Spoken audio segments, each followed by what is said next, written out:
설명회 진행하겠습니다. 23년 2학기 기말고사가 마무리되었습니다.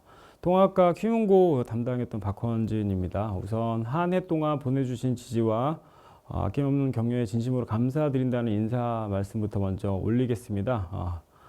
뭐 부족한 점도 참 많았는데 우선 꾸준히 이렇게 학생들 보내주시고 수업 맡겨주신 점에 대해서 다시 한번 인사 올립니다.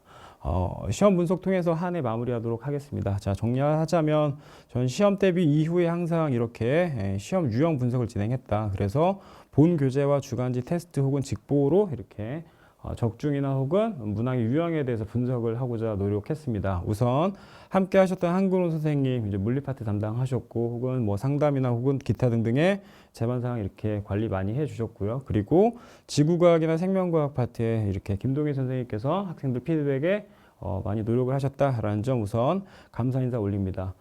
휘문고의 경우에는 올해 이제 2학기 기말고사 적중률 대략 89.3% 이렇게 나왔으며 저희가 이제 시험 대비 때 총 풀었던 문항 수는 각 영역별로 정리를 해 보니까 2,512문항 정도 되었다라는 점 말씀드립니다. 우선 각 이제 시험 대비 진행 중에 이제 피드백하거나 동영상 혹은 시험 중간중간에 주중 테스트에 대한 앱스트랙 이렇게 전달했고 시험 분석도 마찬가지 시험 마무리 날 당일 전송하려고 노력을 했습니다. 자, 그리고 이제 이번에 좀 많이 바뀌었던 건 이제 테이크오버에 대해서 전체 영상을 다시 한번 이렇게 찍었고 수업 전체 이제 내용 정리를 많이 했다. 그래서 최대한 반복 학습을 하기 위해서 노력을 했다라는 점 말씀드리고 싶습니다.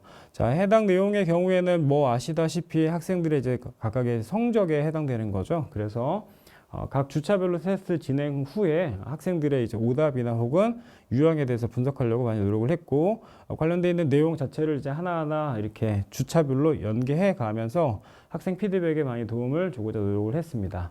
자, 이제 시험 분석 진행하겠습니다. 첫 번째, 우리 학교의 경우에는 이제 28문항에 조금은 어찌 보면 좀 많은 문제라고 볼 수 있죠. 각 난이도를 이제 생각을 하면 28문항이 사실 적어 보일 수도 있지만 저 개인적으로는 양 자체가 굉장히 많다. 이유는 화학의 난이도가 일단 높았습니다. 그리고 각 소단에 맞춰서 이제 핵심 단원이 서술형으로 많이 출제가 되었기 때문에 나름 문항수 자체는 상대적으로 좀 많지 않았나라는 생각이 들고요. 1학기 휘문고의 그 통합과학 시험 난이도는 사실 되게 쉬웠다라고 이야기할 수 있는데 2학기 들어서 중간고사 2를 뛰어넘는 난이도를 보였다라는 점 말씀드리고 싶습니다. 자, 방금 말씀드렸던 이제 화학 파트의 그 문항 자체가 고등학교 3학년 수능 수준의 이제 문항이 나왔고 그를 이제 풀 수 있는지 없는지가 바로 1등급을 결정하는 요소가 되지 않나라는 생각을 합니다. 자, 다음 보시면 이제 각 문항의 이제 구성인데 총 체감 난이도는 일단 상으로 잡았고요. 그리고 말씀드렸던 이제 어려운 문항에 대략 한 12문항 정도로 배치가 됐고 각 영역별로 골고루 분포되었는데 가장 문항이 많았던 건 지구과학과 화학 파트였다라는 점. 아래쪽에 보시면 이제 기출 변형이 있었습니다. 물론 휘문고는 전통적으로 학교에 특색이 있는 문제들이 굉장히 많고 특히 문항 자체가 굉장히 쉬워 보임에도 불구하고 보기에 학교 수업을 반영한 내용이 굉장히 많았다라는 점이 인상적이었습니다. 특히 시험 첫 장을 봄과 동시에 사실 발전 파트는 굉장히 루틴에 가까운 문제들이 많았는데 학교 수업을 반영해서 보기의 구성 자체를 달리했고 뭐 그냥 일반적인 이제 시중에 나와 있는 문제집으로는 해결이 불가능한 자료들로 구성이 됐다라는 점이 인상적이었습니다. 그래서 저희 본 교재 주간지 그리고 직보 자료를 하나하나 비교했을 때 유사한 유형이 거의 없었다. 고로 1번부터 6번까지는 사실 학교의 특색이 굉장히 진하게 묻어있는 문제가 되지 않았나라는 생각이 들고요. 화학 파트의 경우에는 나름의 적중도를 분명히 보이긴 했으나 난이도가 굉장히 높았던 각각의 문제 대략 한 2문제 정도 보이는데 그런 내용 자체를 중간 번호에서 이제 문제를 푸냐 못 푸냐 혹은 이를 통해서 이제 뭐 시간이 끌리게 되면 오히려 그렇죠. 점수가 많이 낮게 나오는 사례가 펼쳐질 수 있지 않나라는 생각을 하게 되었습니다. 다음 생태계 파트도 이제 사실은 수능형에 가깝게 이제 문제가 출제가 되는 사례가 있다라는 점을 말씀드리고 싶습니다. 1학기의 경우에는 단순 단답형이나 혹은 교과서 이제 텍스트에 있는 내용 자체가 이렇게 나왔고 혹은 정의에 대해서 많이 물어봤는데 수능 자료 해석으로 이렇게 포커싱 되다 보니까 전체의 난이도 자체가 높아지지 않았나라는 생각이 들고요. 지구과학의 경우에도 마찬가지 고등학교 2학년 이제 지구과학 파트와 연계성을 갖는다라는 점이 좀 인상적이었다라는 말씀 올립니다.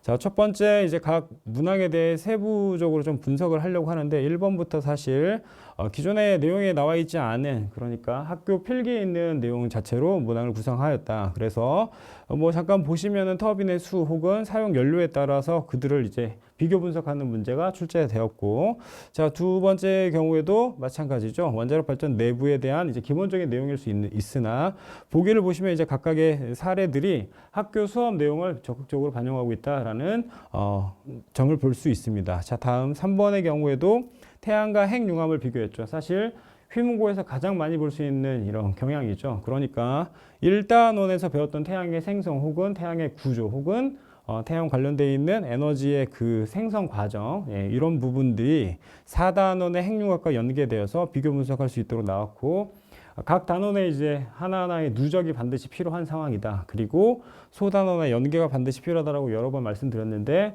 그와 유사한 문제가 출제되었다라는 점 인상적이었습니다. 다음 보시면 그림으로 보면 당연히 풍력발전소에 대한 이제 구조나 혹은 그와 관련되어 있는 기능에 해당됩니다. 그런데 선지를 보시면 풍력 이외에 조력발전과 비교를 하거나 혹은 다른 소재와 이렇게 연계되는 내용 자체가 좀 진하다라는 말씀 전달하고 싶습니다.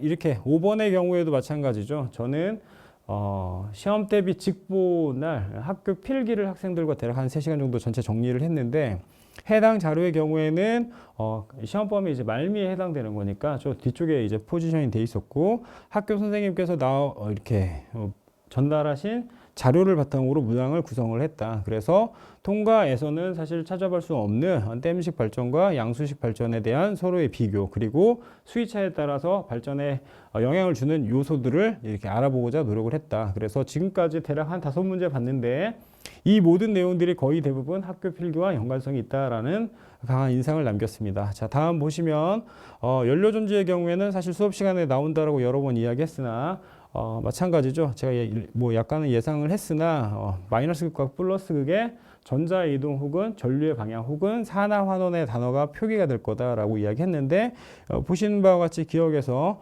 연료 전극에서 수소의 산화가 일어났다라고 이렇게 표현이 되어 있죠. 그러니까 잠깐 말씀드렸던 내용들의 계속 연장선일 수 있습니다. 즉 소단어의 연계나 혹은 그 전에 알고 있던 지식을 적극적으로 활용하는 게 매우 중요하다라는 말씀 전달하고 싶습니다. 이제 화학이 시작됐는데 기본 모형의 경우에는 사실 루틴에 가까운 문제이기 때문에 뭐 그렇고요. 자, 이게 8번이 사실 아이들이 되게 힘들어했을 내용이죠. 그러니까 고등학교 2학년 수능 화학의 킬러 문항을 넘어서 고3 수준의 이제 난이도를 갖게 된다. 이유는 사실 그래프의 이제 개형 자체가, 그렇죠? 꺾여 있는 모형도 있지만 Y축을 구성하고 있는 것 자체가 생성된 물 분자수분의 전체 이온수라고 되어 있는 계산이 필요한 내용들. 그러니까 해당 내용에 대한 명확한 정의나 혹은 계산의 패턴이 익숙하지 않은 친구의 경우에 시간이 굉장히 많이 걸렸을 문제에 해당되는 거고, 요 또한 이제 마찬가지죠. 단순히 이제 표를 보면은 이제 거의 대부분의 문제가 유사하다. 그런데 보기 니은 보시면 전체 이온수의 이제 배수비를 이제 나타냅니다. 고로 해당 내용을 풀기 위해서, 즉 원활하게 접근하기 위해서는 연산 능력이 매우 중요한데 이런 부분에 대한 이제 연습이 적극적으로 이루어져야 되지 않나라는 생각을 합니다. 자, 다음 이 문제의 경우에도 이제 대략 한 2가지를 이렇게 연계했다라고 볼 수 있죠. 일례로 일반적인 이제 시험 문제의 모델의 경우에는 양배치 지시학이나 혹은 페노프탈린 용액, 또 하나는 뭐 BTB 용액에 관련되어 있는 액성 확인이 거의 대부분인데, 자, 보시면은 보기 나하고 다에서 드라이아이스라는 게 나옵니다. 그러니까 이산화탄소를 기반으로 물질의 액성이 어떻게 변하는지, 그리고 그 액성 자체를 위쪽에 있는 붉은 양배추 지시약으로 확인하는 거. 학교 선생님께서 시험에 나온다고 이야기는 하셨으나 해당 내용에 대한 명확한 인지 혹은 암기가 반드시 필요한 내용이다. 그리고 또 하나 방금 말씀드렸던 이산화탄소가 어떤 액성을 보이는지에 대한 이해가 필요하지 않나라는 생각이 듭니다. 자, 다음 이 문제의 경우에는 이제 화원 수준의 문제라고 이야기할 수 있는데 미지수 두고 그들의 이제 각각 양이온수와 음이온수의 혹은 물 분자를 통해서 물질의 액성이나 혹은 관련되어 있는 그 화학 반응에 대해서 이렇게 비교 분석하는 내용입니다. 그래서 학생들도 마찬가지로 해당 문제로 시간이 조금 많이 걸리지 않았나라는 생각이 들고요.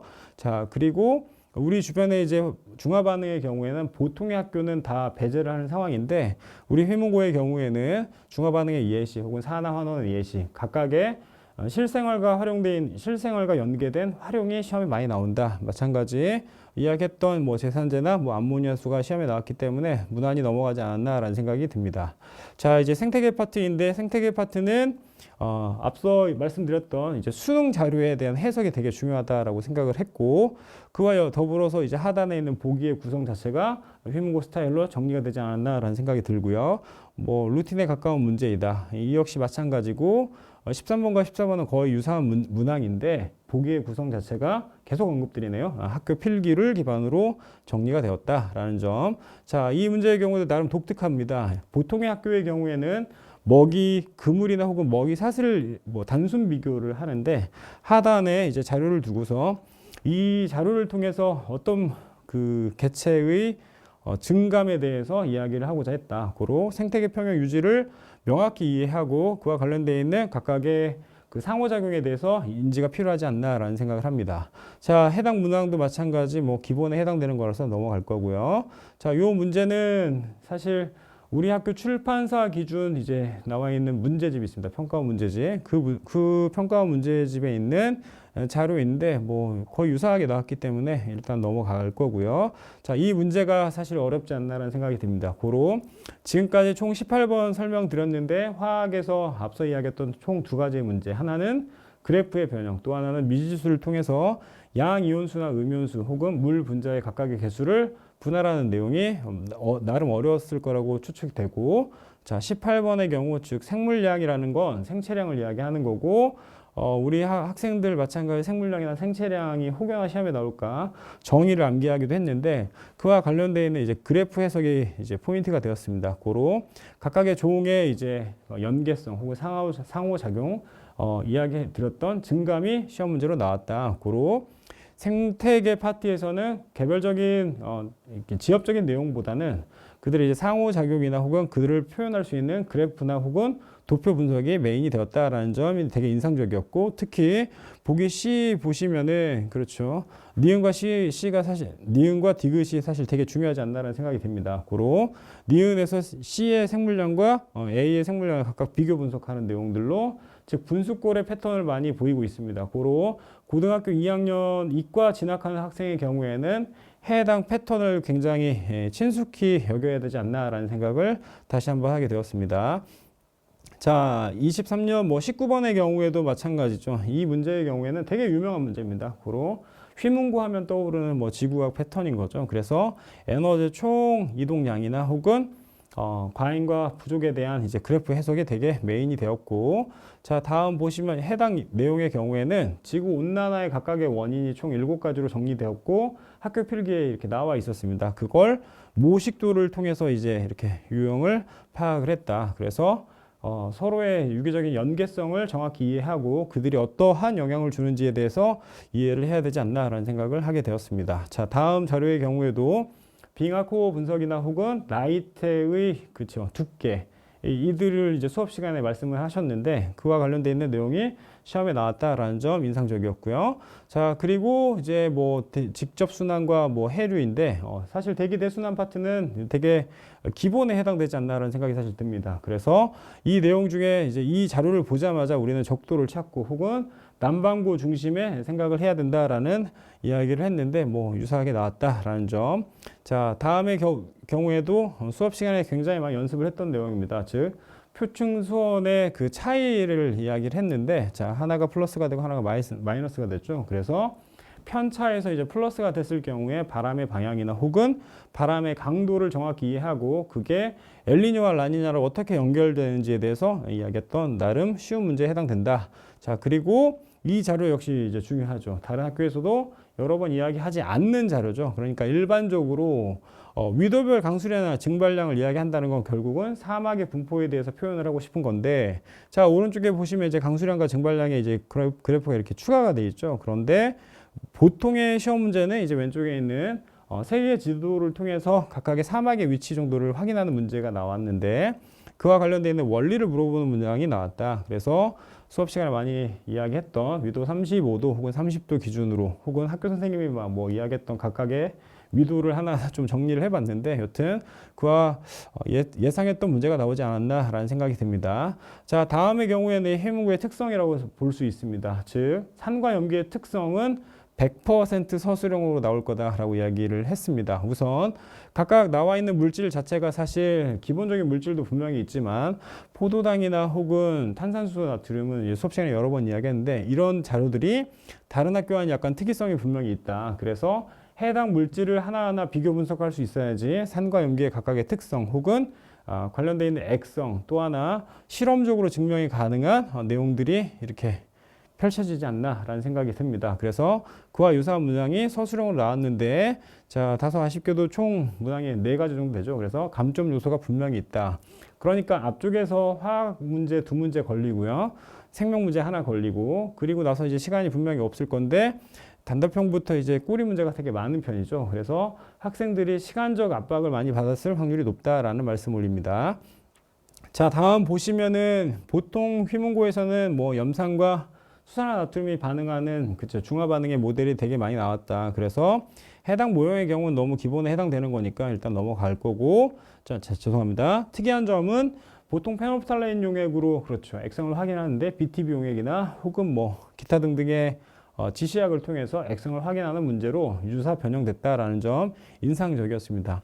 다음 자료를 보자마자 제가 대기대순환 잠깐 말씀드렸을 때 적도를 찾아라 두 번째 난방구부터 봐야 된다라고 여러 번 이야기했는데 그 전에 있던 문제와 되게 유사하게 이렇게 시험에 나왔기 때문에 뭐 단수 남기에 해당된다라는 점 그리고 요 마지막 문제가 사실 인상적인 거죠. 그래서 저희 주간지에도 마찬가지 수록이 되어 있었는데 보통 이제 이 해당 문제의 경우에는 표층 해수의 등수온 분포를 일반적으로 이렇게 그립니다. 그런데 보시면 X축 자체가 이제 경도로 나와 있고 Y축이 시계열에 따라서 이렇게 정리가 되어 있죠. 그래서 접하지 않은 학생의 경우에는 매우 당황스러웠을 문제다. 또 하나 이것이 객관식으로 나오지 않고 그렇죠 서술형으로 나왔기 때문에 사실 감점의 요소가 매우 많지 않나라는 생각이 들었습니다.